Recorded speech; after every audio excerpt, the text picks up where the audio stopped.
Hi, I'm Dr. Shobit, Principal Consultant Plastic Surgery at Yashoda Medicity Indirapuram. आज हम बात करेंगे एक ऐसे टॉपिक के बारे में जिसके काफ़ी पेशेंट्स हमारी इमरजेंसी में आते हैं और यह है रिप्लांटेशन। रिप्लांटेशन एक ऐसा प्रोसीजर है जिसमें हम सर्जिकली जो एम्पुटेटेड पार्ट है या ऐसा हिस्सा जो हमारे शरीर से अलग हो गया है कटकर या किसी और अन्य चोट के द्वारा, उसको हम शरीर से रीअटैच करते हैं।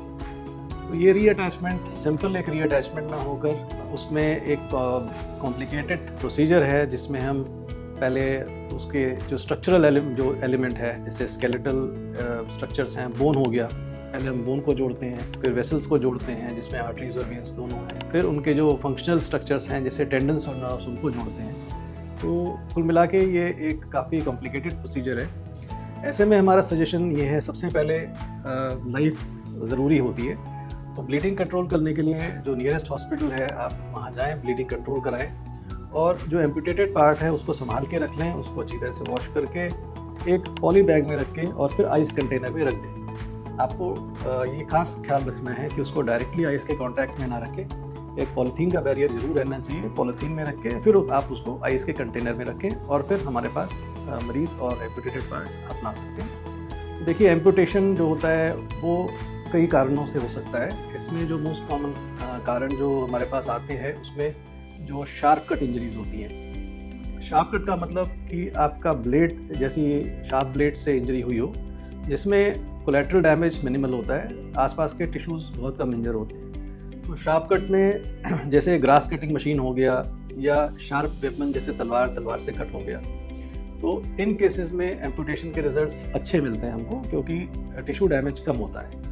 तो दूसरी कैटेगरी जो होती है वो क्रश एम्पुटेशन होता है, जिसमें जो पेशेंट होता है उसका पहले हिस्सा क्रश होता है और क्रश होने के बाद एम्पुटेशन हो जाता है। जैसे कि इंडस्ट्रियल एक्सीडेंट्स में प्रिंटिंग प्रेस में काम करते हुए या इसी तरीके का कोई इवेंट हो जाए जिसमें एक्सीडेंट हो जाए जिसमें हम क्रश इंजरी सस्टेन करें पेशेंट, उसके बाद हिस्सा अलग हो जाए। इन पेशेंट्स में रिलेटिवली चांसेस थोड़ा कम होता है शार्प इंजरीज के मुकाबले, क्योंकि टिश्यू डैमेज ज़्यादा होता है।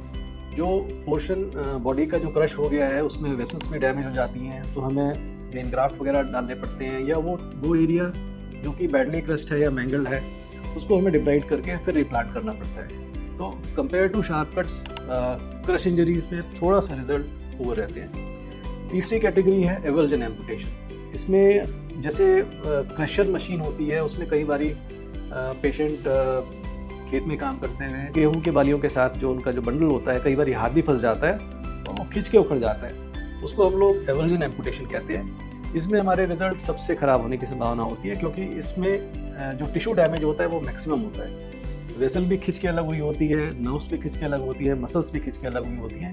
तो ऐसे में हमें नेकेड आई से या इवन माइक्रोस्कोप के अंडर हमें एक्सटेंट ऑफ डैमेज पता लगाना काफ़ी मुश्किल होता है। तो ऐसे केसेस में हमारा चांसेस सक्सेस काफ़ी कम होते हैं। तो avulsion amputation are the worst injuries for replantation.